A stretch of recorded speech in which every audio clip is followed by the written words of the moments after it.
Wednesday, August 2nd, Savannah Gold left her home at 5:15 p.m. She arrives at Bonefish for work at 5:31 p.m. and gets into Rodarte's car. Surveillance shows the car shaking at 5:45 p.m. He gets out, walks to Gold's car, and leans inside. At 6:04 p.m., Rodarte drives out of the parking lot and Gold isn't seen. That night, her mom files a missing person report with JSO. Thursday, August 3rd, more people are learning of Gold's disappearance through social media. Friday, August 4th, her loved ones hand out missing person flyers.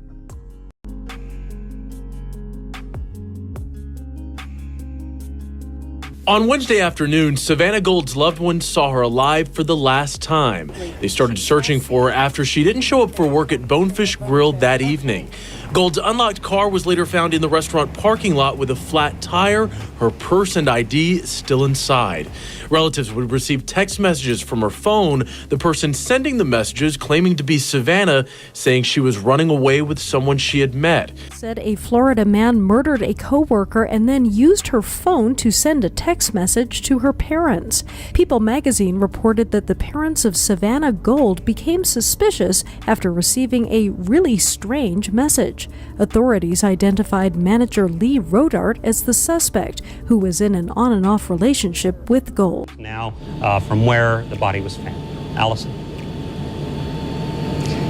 Scott, that's right. And it was after Rodarte admitted to police that he did kill Gold, that he led them to this marshy area right here behind me, where a JSO dive team did find her body last night. And if you have the camera down here, Quentin, you can see this memorial that her father put together for her this morning. And so for reference, this marshy lake is about 8.5 miles away from where Gold's car was found with her belongings still inside this Wednesday.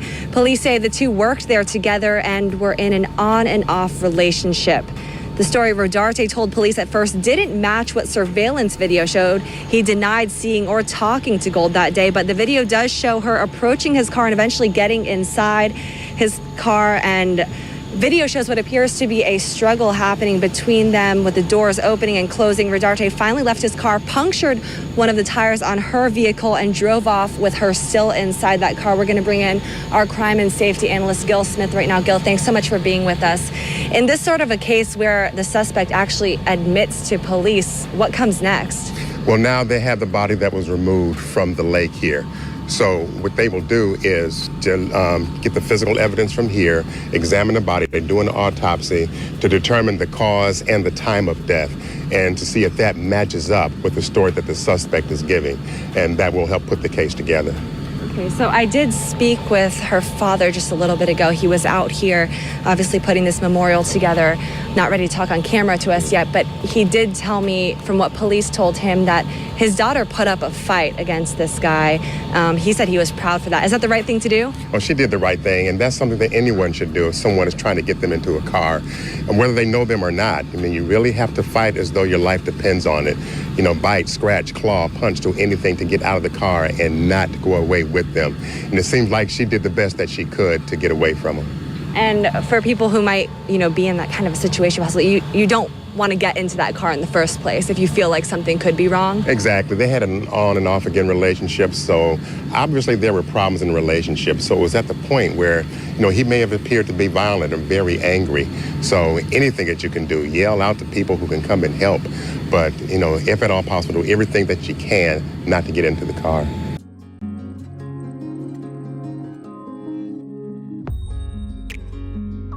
Police recovered the body of 21-year-old Savannah Gold from a West Side pond. Now her parents are speaking to News 4 Jax for the first time since the discovery. Because of it, I would never hold her babies. And I will never let this go. He will never see the last of me, ever. I will fight till the day I die to make sure that he stays in there. For Jack's 28-year-old Lee Rodarte was Gold's co-worker and on and off boyfriend. He now faces charges for murder and tampering with evidence. Police say he turned himself in and led them to Savannah's body in a West Side pond. News 4 Jax went by that neighborhood today. A growing memorial for Gold can be seen on Club Duclay Drive. Both Gold and Rodarte worked at the Bonefish Grill. Well, Ethan, obviously Savannah Gold's parents having a very tough time coming to grips with this news, and they tell us this especially because Rodarty actually looked them in the eye and wished them well in finding their daughter alive. But I want you to take a look at just how many people loved Savannah Gold. Take a look there. Bonefish Grill is closed, but people have been showing up here to pay their respects for the 21-year-old. I ran into him as he was at Bonefish, and he looked me right in the face, and he definitely did not give me the impression, and he hoped that my daughter would be safe, and he did not give me the impression.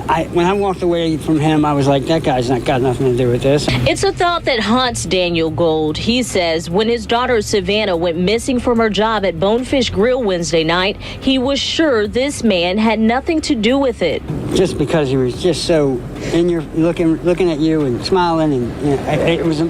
Now that I know who it is, it's Makes you my sick. soul would never allow me to do that. You know, my conscience would never allow that. According to police, surveillance video led them to 28-year-old Lee Rodarty. Police say on Wednesday, when Savannah showed up for work at this Bonefish Grill where Rodarty was a kitchen manager, video shows her getting into Rodarty's car.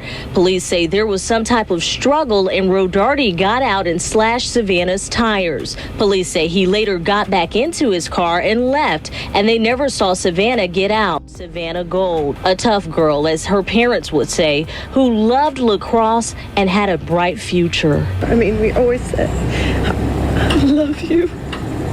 Always.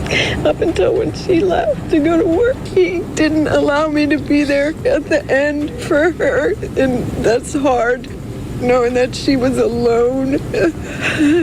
After arresting the 28-year-old, police say he led investigators to her body in a West Side pond. He came someplace possibly that he was familiar with, because you do have to know that this place is back here because it's at the dead end of a street. So he would have to be familiar.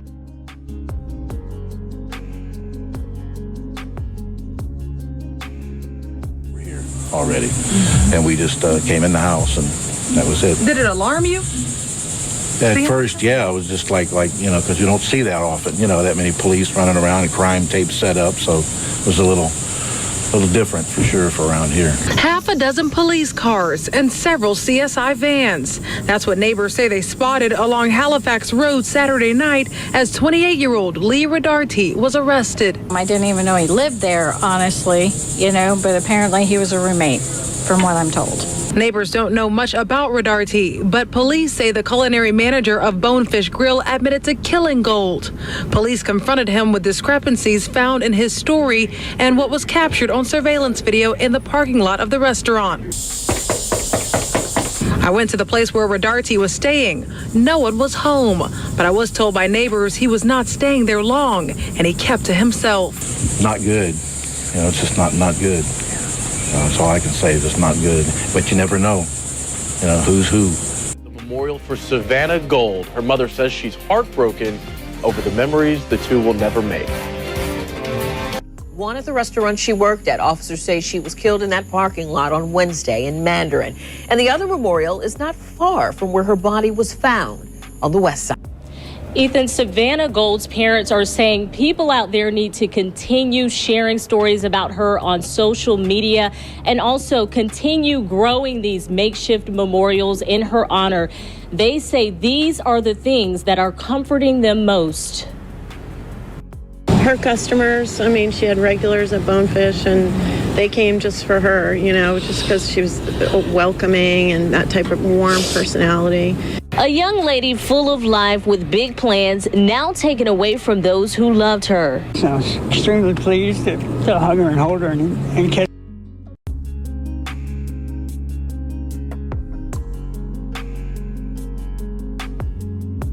In 3 places continue to build.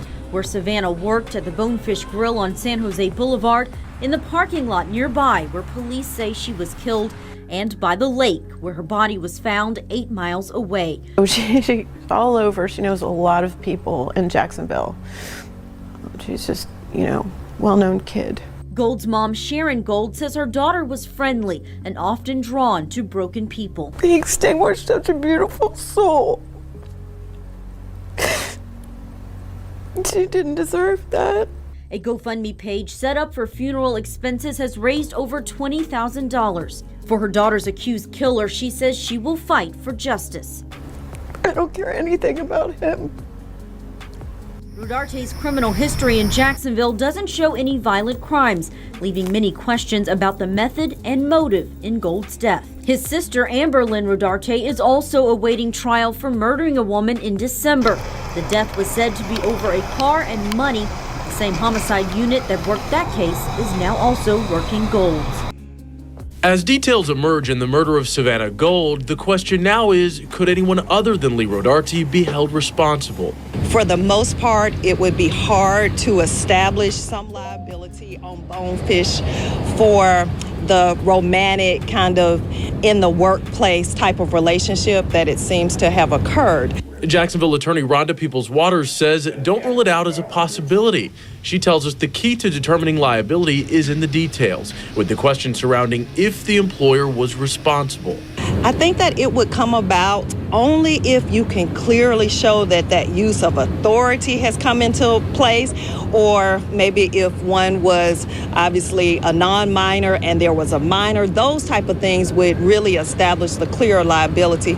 Peoples-Waters points out it's not uncommon for coworkers to engage in personal relationships. But then also the question is, did they sign some type of agreement, or when you have those employment contracts, does it state in that contract they're not supposed to have these type of coworker relationships? With Savannah Gold's mother, but she says she does not want to make a statement at this time because she doesn't want to interfere with the state's case. Rodarte is just under 6 feet tall and weighs 163 pounds. Savannah Gold was 5 feet tall and weighed 91 pounds. But despite how much smaller Gold was than Rodarte, he claims that he feared for his safety as she continuously slapped him. And he says that he accidentally broke her neck in self-defense. About a month before Lee Rodarte heads to trial for the murder of his on and off girlfriend and co-worker Savannah Gold, he files a Stand Your Ground petition claiming he killed her in self-defense. In August 2017, video from a red light camera shows Savannah Gold alive for the last time in Rodarte's car in the Bonefish Grill parking lot where they both worked. In the petition, Rodarte claims they got into an argument and Gold slapped him on the head. He then tried to push Gold out of the car, but lost his grip, according to the document. It states Gold kept slapping Rodarte, then grabbed him by his neck and started to squeeze. Rodarte claims he grabbed Gold's neck to try and break her grip as he feared for his safety. As they struggled, Rodarte claims he shifted his weight, placed her in the back seat, then heard and felt a pop in Gold's neck. Police say Gold kicked the door 3 times but never got out. Gold was missing for 3 days. Surveillance showed his vehicle in the area, and at his home, crime scene investigators found knives, gasoline, and bleach, and a fire pit. The medical examiner found that 75% of Gold's body had been burned.